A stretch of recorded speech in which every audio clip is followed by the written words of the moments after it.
NES is regarded as one of the best game systems ever made, and it's crazy to think that not everyone sat down with a real NES controller on a real NES on a TV and actually played one. With that in mind, we wanted to give you the games that if you were gonna play an NES, you need to play.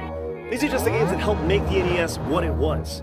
And also keep in mind that while there's numbers attached to these, there really shouldn't be. We just don't have any fancy graphics that don't have numbers on them. Hey, I'm Stuttering Craig for ScrewAttack's Top 10 Games You Should Play on Your NES. Number 10. So let's just get them out of the way right now. Your NES experience should always start and end with Mario.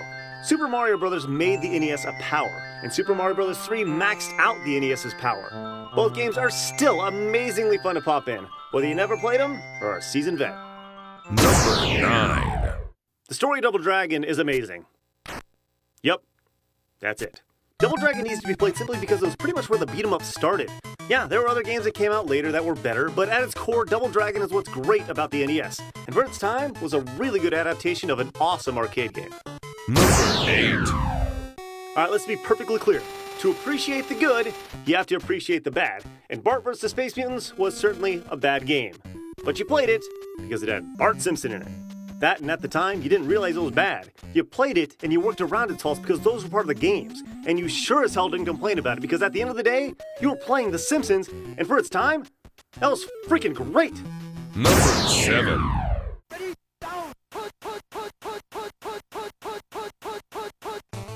Oh, you're damn right. Some consider this the best sports game of all time, but we don't consider Tecmo Super Bowl a sports game. We consider it athletic chess.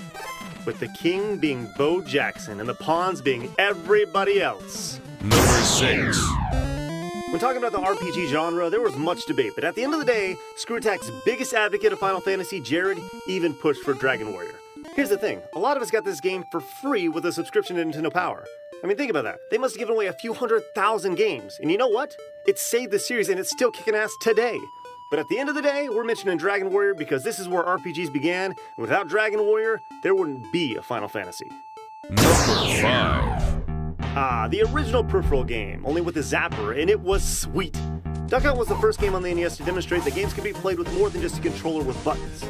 And it had one of gaming's first trolls. Every time you hear a 10-year-old insult you for failing on Xbox Live, just remember that damn Duck Hunt dog did it first. Number 4.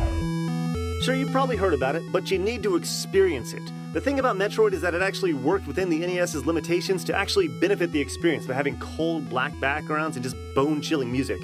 One note here, when you do play Metroid, don't cheat and use the internet for a map or walkthroughs. Make your own map as you go through the game. That is the best way to get the true experience. Number 3. There's hard video games, and then there's NES hard video games. Battletoads is a great example that is not only ridiculously NES hard, but also ridiculously NES good, and that's the key here. There's a certain level of joy when you finally make it past the speed bike level after trying for days. Number 2. Here's the thing about Mega Man 2. Not only is it a great game with great music and a solid challenge, it's the first direct sequel that got everything about being a sequel right. Look at Mario 2. Look at Zelda 2. They were totally different than their original games. Mega Man 2 took what made the original good and improved on the original concept in every way to make it great. Number 1. Prior to Zelda, games were pretty much just run and jump platformers.